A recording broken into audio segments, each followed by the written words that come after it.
আসসালামু আলাইকুম, কেমন আছেন? আশা করি সকলে ভালো আছেন।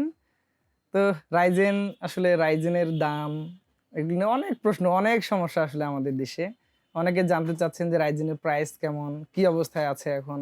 প্রাইসগুলো কমেছে কিনা বা বাড়লো কিনা? তো আমি একটু জাস্ট তথ্যটা দেওয়ার চেষ্টা করি আপনাদেরকে।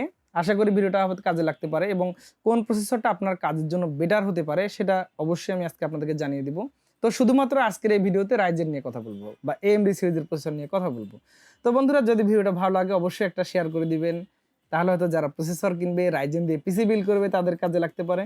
সেই সাথে অবশ্যই আমাদের চ্যানেলকে সাবস্ক্রাইব করবেন। তো আর কথা নয়, চলে যাচ্ছে ভিডিওর মেইন আলোচনায়। তো প্রথমত রাইজেন আসলে বর্তমানে গেমিং সেগমেন্টের যারা পিসি গুলো বিল্ড করতে চান তাদের কাছে আসলে অনেক জনপ্রিয় হয়ে গেছে এবং তারা খুব পছন্দ করতেছে। এবং দেখা যায় যে আমাদের দেশে রাইজেনের সেলসটা এত পরিমাণে বেড়ে গিয়েছে যে আসলে রাইজেনের মাদারবোর্ড পর্যন্ত সংকট হয়ে যাচ্ছে মাঝে মাঝে। তো যাই হোক, তো প্রসেসর প্রাইসগুলো খুব বাউন্স করছে মার্কেটে। তো আমি একটু ধারণা দেওয়ার চেষ্টা করছি। প্রথমত রাইজেন 3 সিরিজের যে প্রসেসরগুলো আছে এটা হচ্ছে 4350। এই প্রসেসরগুলো কিন্তু আপনি 11,000 থেকে 11,500 টাকা পেয়ে যাবেন। অনেকে হয়তো বলতে পারেন যে যেখানে 5600 জি আমরা কম দামে পাচ্ছি, আমরা কেন রাইজেন 3 নিব? অবশ্যই আমি তাদের সাথে একমত। চেষ্টা করবেন রাইজেন 5 দিয়ে পিসি বিল্ড করার জন্য। প্রাইসগুলো আসলে খুব ডিসটেন্স নয়। তো আশা করি আপনার কাজে লাগতে পারে। তো যাই হোক, এখন 4650 জি আছে এরপরে রাইজেন 5 এর। এটা হচ্ছে 6 কোর 12 থ্রেডের প্রসেসর।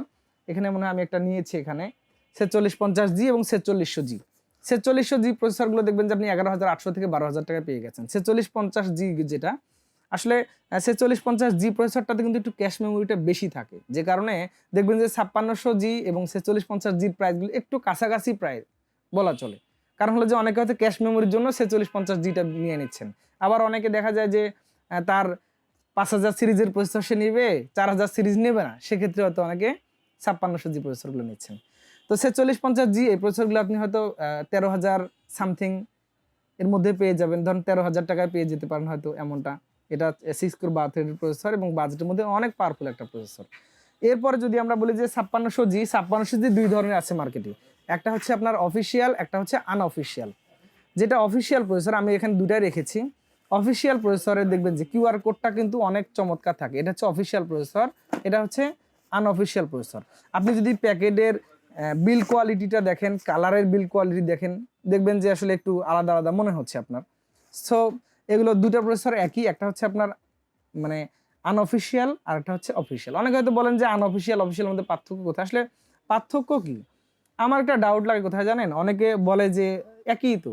হতেই পারে একই, অবশ্যই একই প্রসেসর, কারণ সবই তো একই। কোর থ্রেড একই, ক্যাশ মেমোরি একই, সিরিজ একই, সবই একই। আনঅফিসিয়াল, অফিসিয়াল এটাই শুধু পার্থক্য। আমার যেটা অনেক সময় ডাউট লাগে, কিন্তু আমার ডাউট অন্যভাবে নিবেন এটাকে। সেটা হচ্ছে 5600 জি আনঅফিসিয়াল প্রসেসর, এটা রিফারবিশ হওয়ার সম্ভাবনা থাকে।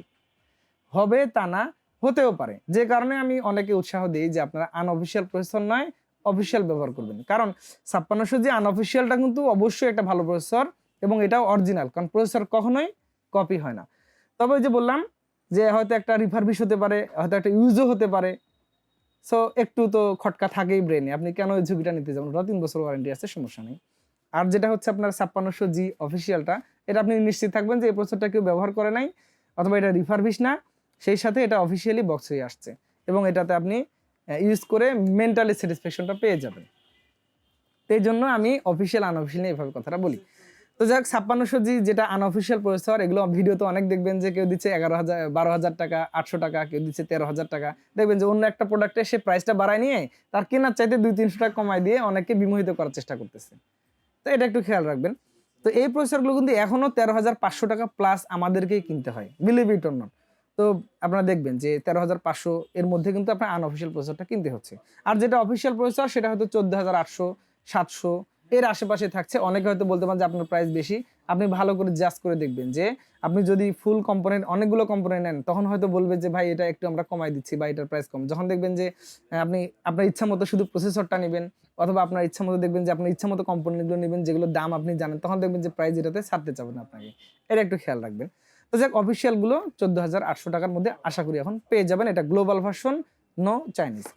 তো এরপরে রাইজেন 7 নিয়ে যদি একটি কথা বলি, রাইজেন 7 সরি 5600X আছে আমার এখানে। 5600X নিয়ে যদি একটি কথা বলি, এটা হচ্ছে আপনার 6 কোর 12 থ্রেডের প্রসেসর। এটার ক্যাশ মেমোরিটা হচ্ছে 35 MB ক্যাশ মেমোরি এবং এই প্রসেসরটা দিয়ে আপনি পিসি বিল্ড করতে চাইলে অবশ্যই আপনাকে গ্রাফিক্স কার্ড নিতে হবে। যারা গ্রাফিক্স কার্ড নেবেন তারা চেষ্টা করবেন সবসময় 5600X অর্থাৎ এক্স সিরিজের প্রসেসর নেওয়ার জন্য, যেমন অথবা আছে 5600, শুধু 5600 ডিরেক্টলি, এগুলো নেওয়ার জন্য। কারণ আপনি যেহেতু গ্রাফিক্স কার্ড লাগাচ্ছেনই, সো আপনি কেন প্রসেসরটাকে আরও ভালো নেবেন না, এটা হচ্ছে আমার প্রশ্ন। তো 5600X এই প্রসেসরগুলো বেশিরভাগ আনঅফিসিয়াল হয়, অফিসিয়াল প্রসেসর খুব কম আসে বাংলাদেশে। তো এই প্রসেসরগুলো হয়তো আপনি 18,500 টাকার মধ্যে পেয়ে যাবেন 5600X প্রসেসরগুলো। এরপর আসি রাইজেন 5700G। এটা নিয়ে অনেকে আমাদের কমেন্ট করেছেন, অনেকে বলেছেন যে আসলে 5700Gর প্রাইস কেমন, কি অবস্থায় আছে। তো প্রাইসটা আসলে আবার একটু সহনশীল হয়েছে। মাঝখানে এই প্রসেসরটা 29,000 টাকা উঠে গেছিল, 30,000ও বিক্রি করেছে অনেকে, আমার যেটা মনে হয়। তো আবার মোটামুটি সহনশীল হয়েছে, এটা অফিসিয়াল প্রসেসরটা। তো এটা হচ্ছে আপনার 8 কোর 16 থ্রেডের প্রসেসর, বেস ক্লক স্পিড হচ্ছে আপনার 3.8 গিগাহার্টজ, বুস্ট ক্লক স্পিড হচ্ছে 4.6 গিগাহার্টজ, আর এটার ক্যাশ মেমোরি হচ্ছে 20 MB।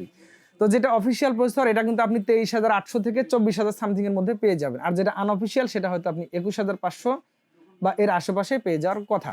তো খেয়াল রাখবেন, অফিসিয়াল প্রসেসর নিলে অবশ্যই আরেকটু মেন্টালি স্যাটিসফ্যাকশনটা ভালো থাকে, আপনি ভালো মানে মানসিক প্রশান্তি পাবেন আর কি। এটা হলো 5700Gর হিসাব। তো আপনার চাইলে এই প্রসেসর দিয়ে আমাদের কাছে এসে পিসি বিল্ড করতে পারেন। এরপরে আরো অনেক প্রসেসর আছে, আপনারা চেষ্টা করবেন আমাদেরকে মেসেজ করে দিলে হোয়াটসঅ্যাপে, আমরা অবশ্যই আপনাদেরকে আপডেট দিয়ে দেবো ইনশাল্লাহ। তো যাই হোক বন্ধুরা, ভিডিওটা তো অনেক কথা বলেছি, যদি ভুল বলে থাকি অবশ্যই ক্ষমা প্রার্থী। আর যদি আপনার উপকার হয়ে থাকে অবশ্যই একটা শেয়ার করে দিবেন, আমাদের চ্যানেলকে সাবস্ক্রাইব করবেন। আগামীতে আবার নতুন কোনো ভিডিওতে দেখা হচ্ছে ইনশাল্লাহ। সে পর্যন্ত সকলে সুস্থতা কামনা করে আজকের মতো বিদায় নিচ্ছি। আল্লাহ হাফেজ।